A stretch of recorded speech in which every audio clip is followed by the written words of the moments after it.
Hi again, all my crafty friends. If you are new here, I'm Dawn, and you have found Designs by Gaddis. If you enjoy DIYs, flips, and everything farmhouse, you are in the right place. On my channel, I love bringing you fun, simple, and affordable home decor DIYs on a budget. If you're not subscribed, go ahead and hit the subscribe button. And if you like what you see, hit the bell notification and leave me a comment. Okay guys, I got a surprise today in the mail. Well, it wasn't really a surprise. I knew what it was.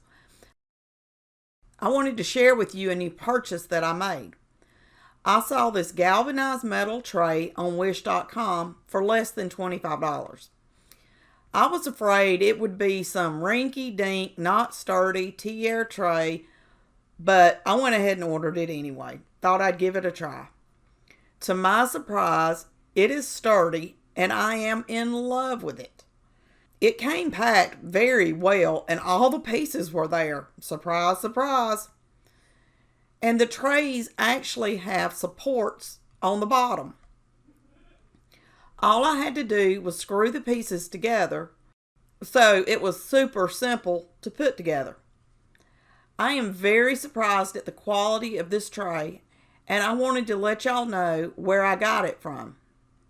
So, if you have been searching for a tea-air tray and you don't want to give an arm and a leg for one like me, check this one out on wish.com. I actually ordered this on May 6th and it arrived on May 13th. So the wait wasn't really all that long. And this is just a few of the items I placed on it to show y'all. Until next time, happy crafting!